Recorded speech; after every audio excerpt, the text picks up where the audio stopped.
Hi, I'm Erica Weller. I'm going to talk today about IEW's ancient history-based writing. IEW is Institute for Excellence in Writing, and IEW has a lot of lines, a lot of different curricula. Ancient history-based writing is one. There's modern history-based writing. There's also U.S. history-based writing. And there's this fun one called Fables, Myths, and Fairy Tales. All of these are intended to help students learn to write. They're not necessarily for the history part of it. But the history part of it is nice because that's the content students learn as they're writing. So it's kind of a bonus, you could think of it that way. You wouldn't want to teach an entire, this is not an ancient history class. Like, it's not going to teach that much about ancient history. It's going to do a little bit, but not a ton. It's about writing. The ancient history and all of these others, modern and US, come with two manuals. There's the student manual and the teacher manual.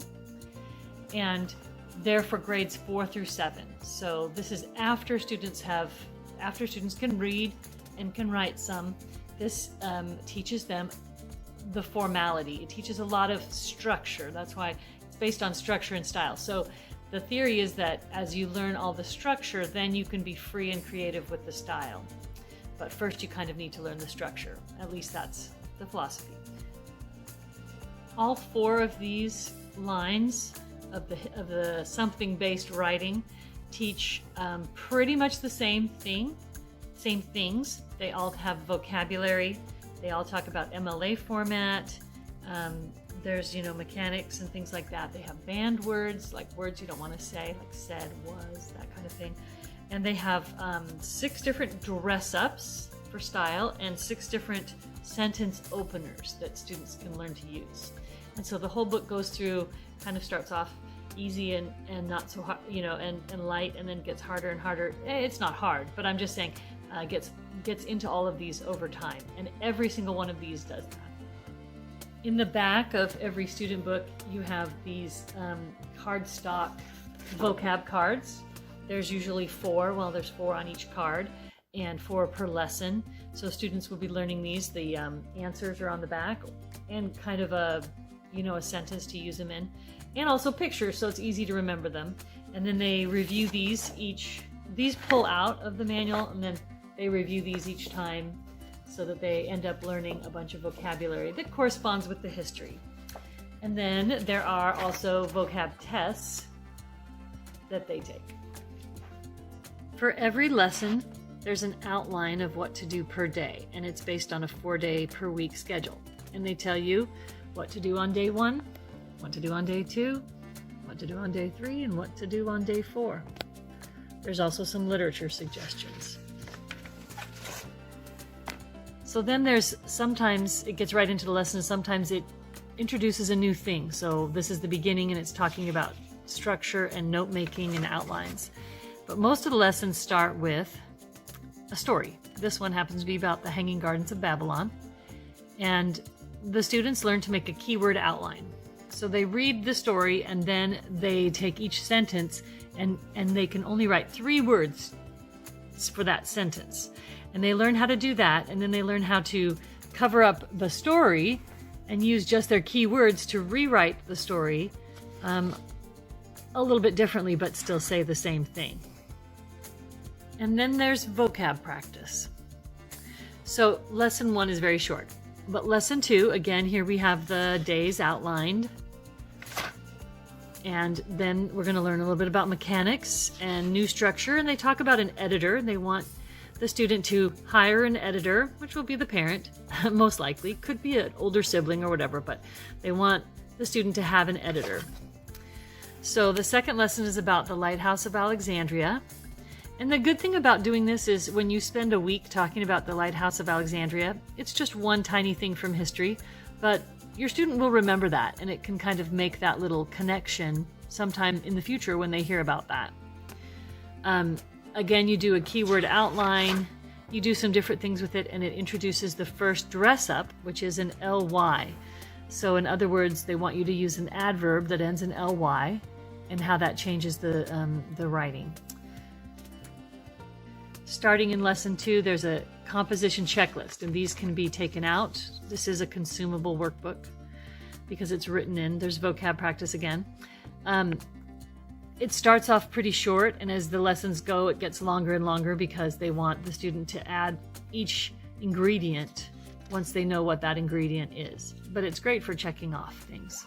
Now, I thought that the entire book was going to be lessons like that, where we read the story and then make a keyword outline, and I thought, this is boring. But that's not the way it is at all. We do that about 3 times, and then we work on a different thing. So a keyword outline that's going to focus on characters, setting, conflict, climax, and resolution. Then it's going to add a new dress up, the because clause. And it shows you how, if you use a because clause, it makes your story more interesting. Later on, we see a lesson about the Mayans and chocolate. And in this case, after we've done all the settings and plot and all that, we're going to talk about topics. And so the keyword outline is about topics. And there are more dress-ups with practice on that and vocab practice, and then a checklist. So now, by this time, we've learned several different dress-ups. In fact, this is all of the dress-ups. And then we start learning sentence openers. Unit 5 uses pictures, and they write the keyword outline based on the picture, which is a little bit different. And they continue using their dress-ups. And then in this one, they learn a prepositional sentence opener. And then at some point they get to summarizing multiple references. So again, you have your day outline. You learn about a new structure and how you can gather facts by writing gather facts from different sources and how to put that together. So they have 2 stories for you to read and then putting those together. But you can see that's a lot more difficult than at the beginning. And again, this isn't for like 2nd graders. This is for older kids, 4th through 7th or even 8th. And they've even said that sometimes college students enjoy, if they've never learned how to write correctly, or even adults really can get a lot out of this. Near the end, they get to lessons that don't have a story and that ask you to write from a blank page, but using a prompt and some questions to help you. And again, they have more openers and vocab and this checklist at the end. Near the end of the book, they talk about formal critiques in response to literature, so it does get pretty complicated and, in a good way, and sophisticated, and teaches the student a lot of things, including, you could use this to how to write a research paper or just all kinds of different classes this will help with. I should also mention that the teacher guide lists some games, and of course the day-to-day thing will tell you when to play them, but there's an appendix with a bunch of different games. However, most of these games are to be used with a class. Some of them you can modify and use for just one student, but a lot of them are for use with a class.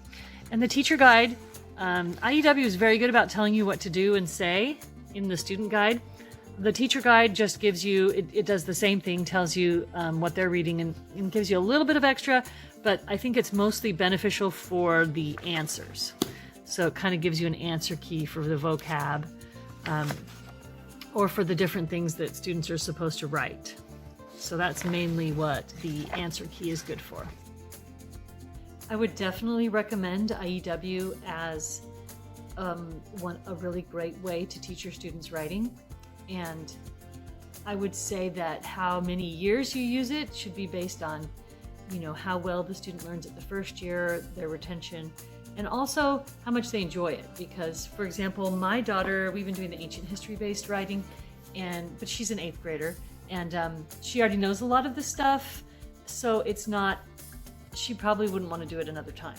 However, if you start with a 4th grader, and for example, say you do the ancient history-based one, and then the next year you might do a modern history-based, and it would just reinforce the same things that they've learned so that they'd be that much better. But you can gauge it based on, your child's interest level. But definitely a wonderful curriculum for writing.